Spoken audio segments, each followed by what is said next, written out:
இதுதான் நான். இது என்னோட குட்டி ஸ்டோரி. பிறக்கும் போதே பேட்மேனோட பேக்கப் மாதிரி பிறந்தனால எனக்கு பயம்னா என்னன்னே தெரியாதுன்னு வாழ்ந்தேன். அதே மாதிரி எங்க வீட்லயும் என்னை அன்பா அரவணைப்பா பாசமா புரோட்டீன் எல்லாம் கொடுத்து வளர்த்துனாங்க. நானும் அப்பப்போ எனக்குள்ள பேட்மேன் பவர் இருக்கிறதா நினைச்சு பூனைகளை எங்க ஏரியால அசால்ட் பண்ண பாப்பேன். ஆனா எவனும் ஒரு இன்ச்சு கூட அசைய மாட்டானுன்னு, ஒரு பஞ்சுக்கு கூட பதற மாட்டானுன்னு எல்லாரும் என்னை ஒரு காமெடியனா தான் பார்த்தாங்க. அப்புறம்தான் எனக்கே தெரிய வந்தது, உண்மையாவே நான் ஒரு காமெடி பீஸ் தான். அப்பதான் ஒரு முக்கியமான முடிவெடுத்தேன்.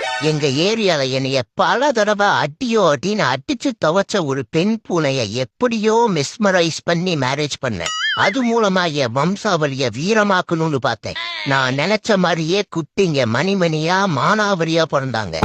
அங்கதான்டா வச்சாங்க எனக்கு ஒரு ஆப்பு. அதுல ஒருத்தன் என்ன மாதிரியே என்ன பார்த்துட்டே பிறந்த மாதிரி இருக்கான். சரி, பார்க்கதான் என்ன மாதிரி இருக்கான்னா ஆட்டிடியூடும் அப்படியே என்ன மாதிரியே இருக்குது. பிறந்தாண்டா பேக்கப் ஆஃப் பேட்மேனுக்கே ஒரு பேக்கப்னு தான் தோணுச்சு. அப்புறம் கிளைமேக்ஸ் என்ன, அவன் வாழ்க்கையும்